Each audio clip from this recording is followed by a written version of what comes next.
Hello again.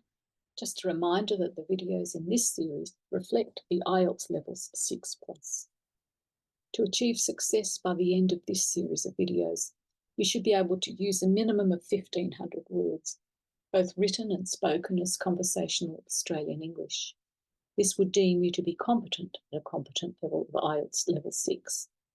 Focus here must be on coherence and cohesion, lexical resources, grammatical range and accuracy, fluency, pronunciation and response, and the use of varying levels of Australian English, slang, colloquial, informal and formal, as the situation and topics of the conversations dictate. Also, please note that the first 4 videos, and this is the second in them, in this series for IELTS 6 are focused on aspects of grammar. Here we're going to talk about sentences, the development of sentences, and there are 3 types of sentences, and knowing these and using these is important, particularly if you're writing a formal essay. A simple sentence contains a single clause with a subject and a predicate. It looks like this: subject, verb, object, SVO. And a clause is simply a group of words that contain a subject, verb, and object. For example, simple sentence, that boy is tired. A complex sentence is a sentence that contains a subordinate or dependent clause or clauses that looks like this. It's a subject, a verb, and clause or clauses. For example, Bill went to the shops to buy an ice cream, which he ate on the way home. So there are 3 dependent clauses in this example. Bill went to the shops to buy an ice cream, which he ate on the way home. A compound sentence is a sentence with more than one subject or predicate. That is, it has more than one independent clause that is joined either by a conjunction or a semicolon, and it looks like this.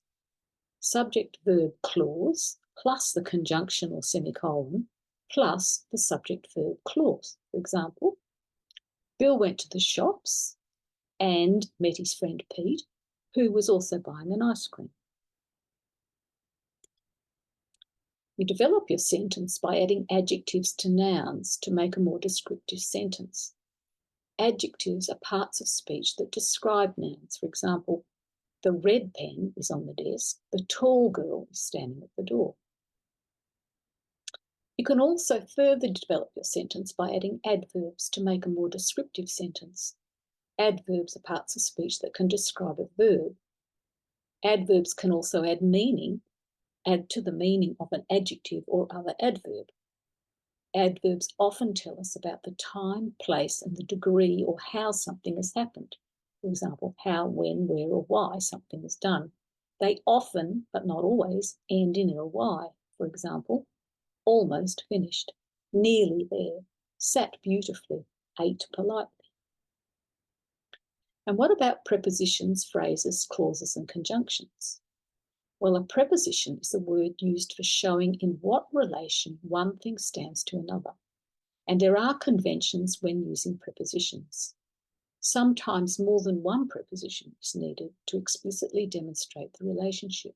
For examples, in, under, to, down, near. For example, different from is the traditionally correct usage, but different to is becoming more widely used.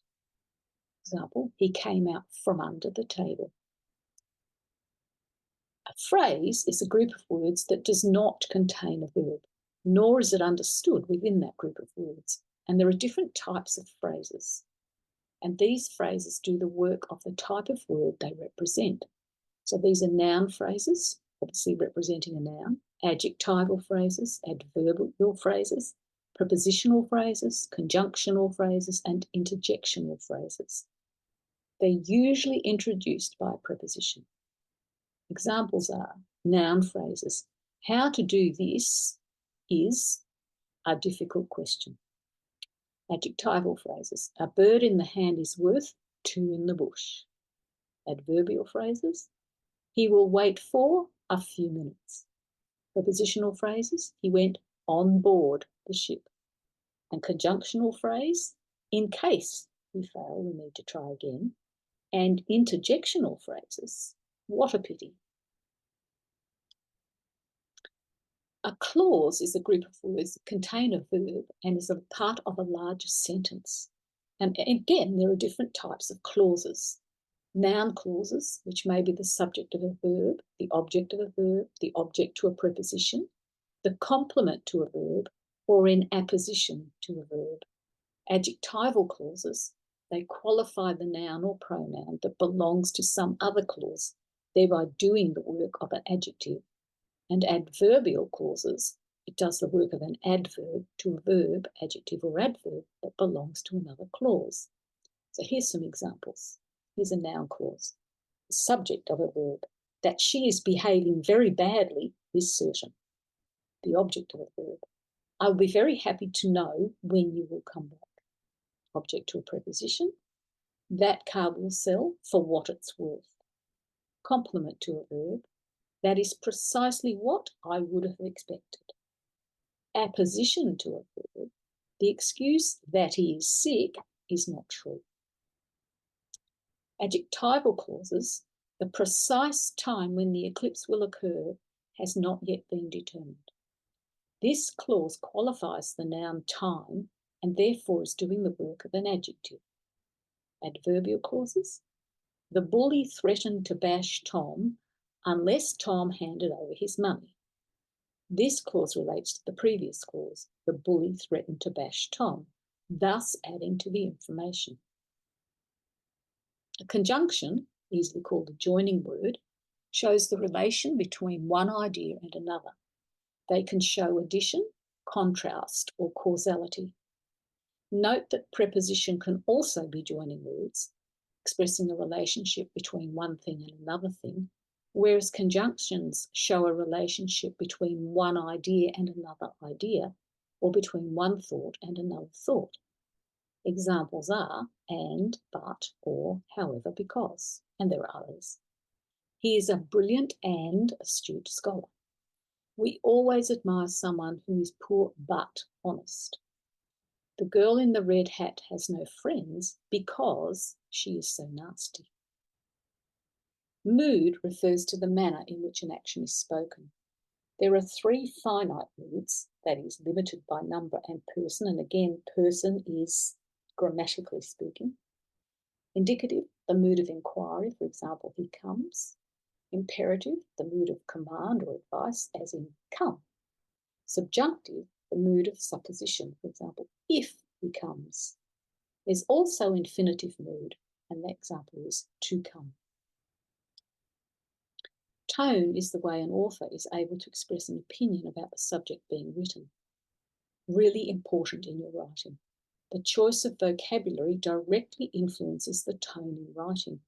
Not just what is said, but how it is said. For example, compare the following.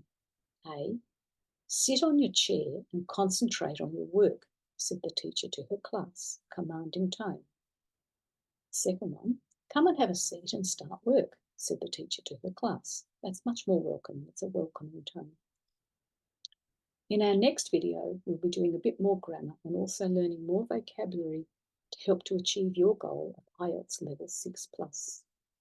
Please continue to watch the next videos where you'll learn more conversational English and extend your knowledge and skills in Australian English in reading, speaking, listening, writing and understanding.